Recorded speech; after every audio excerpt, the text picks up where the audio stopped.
তখন অনেকে হা হা রিয়েক্ট দিয়েছিলেন এবং কিছু ফ্যান ফলোয়ার আছেন অতি ভাই ওরা আসলেও পড়তে পারে কিনা এটা নিয়ে আমার সন্দেহ আছে। এই বেটা, এই মামুন, তুই কি বললি?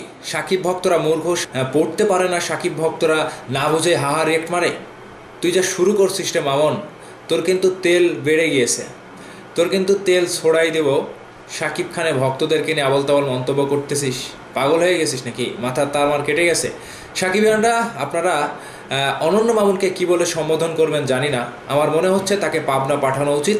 তিনি ইদানিং যা কিছু শুরু করেছে আমার মনে হচ্ছে সে পুরোটাই পাগল হয়ে গিয়েছে। তিনি আজকে সাকিব ভক্তদেরকে নিয়ে বেশ কিছু বাজে মন্তব্য তিনি করে ফেলেছে। সাকিব ভক্তরা নাকি পড়তে পারে না, পোস্ট না দেখেই না বুঝে হা হা রিয়েক্ট মারে, কিছু কিছু ভক্তরা আছে এরকম অসাধু আচরণ করে। সাকিব ভক্তদেরকে নিয়ে তোর এরকম মন্তব্য করতে একটুও বাদলো না রে মামুন?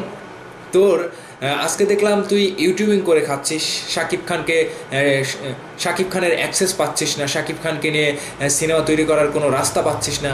আজকে তুই পাগলা কুত্তার মতো রাস্তায় ছুড়ে বেড়াচ্ছিস। মানে আমি বুঝলাম না তোর সমস্যাটা কোথায়। যেই সাকিব ভক্তদের টাকা তুই পেটে নিয়ে বসে আসিস, যে এখানে বসে তুই কথা বলছিস, এটাও সাকিব খানের ভক্তদের টাকা নিয়ে তুই আজকে এই জায়গাতে পৌঁছেছিস। তুই সাকিব খানকে নিয়ে বেশ কয়েকটা সিনেমা করেছিস, সেখানে সাকিব খানের ভক্তদের অবদান ছিল সব থেকে বেশি। সেই ভক্তদেরকে মূর্খ বলে সম্বোধন করা, সেই ভক্তদেরকে অপমান করা তোর একটুও বাদলো না? দিন শেষে তুই একটা পরিচালক না, তুই একটা অখ্যাত মানুষ, সেটা নিজের অবস্থান থেকে তুই আবারও প্রমাণ করে দিলি। পরবর্তীতে তোকে দেখে নেব সাকিব ভক্তদের তোর লাগে কি না। তুই যদি সাকিবিয়ানদের পা ধরে ক্ষমা না চাস, তোর ক্ষমা নাই। মেগাস্টার সাকিব খানকে বলবো, অনন্য মামুন যদি আপনার কাছে গিয়ে সিনেমার কোনো প্রপোজ করে কিংবা সিনেমা করার জন্য কোনো আবদার করে, তাকে লাথি দিয়ে বের করে দেবেন।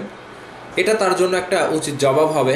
দিন শেষে সাকিব খানের ভক্তরা সেটাই চায়, সাকিব খান ভাই যেটা করবে।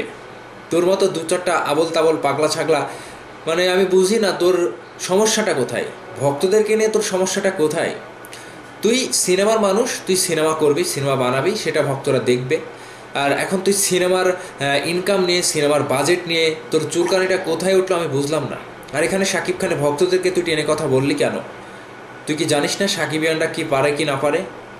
বরবাদ সিনেমাটি দিয়ে সাকিবিয়ানরা কী করে দেখিয়েছে সেটা তোর বাবের জন্ম তুই করতে পারবি না। যদিও তোর বাবাটা মারা গিয়েছে সেজন্য দুঃখ প্রকাশ করেছিলাম, কিন্তু এখন তোর জন্য কষ্ট হচ্ছে যে তুই কাদেরকে নিয়ে মূর্খ কথা বললি, অপমান করলি কাদেরকে। দিন শেষে এরা কি তোর পাশে ছিল না? সাকিব খানের ভক্তরা কি তোর পাশে ছিল না? আসলে তোর মতো কিছু আবল তাবল ব্যক্তি এখন যে পাগলা কুত্তার মতো রাস্তায় ছুটে বেড়াচ্ছে সেটা আবারও প্রমাণ হয়ে গেল। আর সাকিবিয়ানরা তোরকে যা ভালোবাসা দিয়েছিল সেটা আর আজীবনেও তুই পাবি না। সাকিব খানের ভক্তদের কাছ থেকে তুই একবারে, মানে সাকিব খানের ভক্তদের বুক থেকে তুই নেমে গিয়েছিস। তাদেরকে অপমান করা মানে সাকিব খানকে অপমান করা, তাদেরকে ছোট করা মানে সাকিব খানকে ছোট করা। আর দিন শেষে সাকিবিয়ানরা যেটা করবে সেটাই সাকিব খান মানবে, সেটাই সাকিব খান করবে। তোর মতো কিছু আবাল ব্যক্তি সাকিব খানের পাশে আর দেখতে চায় না। এটা সাকিবিয়ানদের বড় একটা আবদার, সাকিবিয়ানদের বড় একটা ক্ষোভ। সাকিবিয়ানরা আপনারা কি বুঝতে পারছেন অনন্য মামুন আজকে আপনাদেরকে কি বলে সম্বোধন করেছে? আপনারা পড়তে পারেন না, মূর্খ, আহা রিয়েক্ট মারেন। এই জায়গা থেকে অনন্য মামুনকে কি বলবেন আপনারা ভিডিওর নিচে কমেন্ট করে আচ্ছা তারা ধোলাই দেন। আমি আসি আপনাদের সাথে। ভালো থাকবেন সবাই।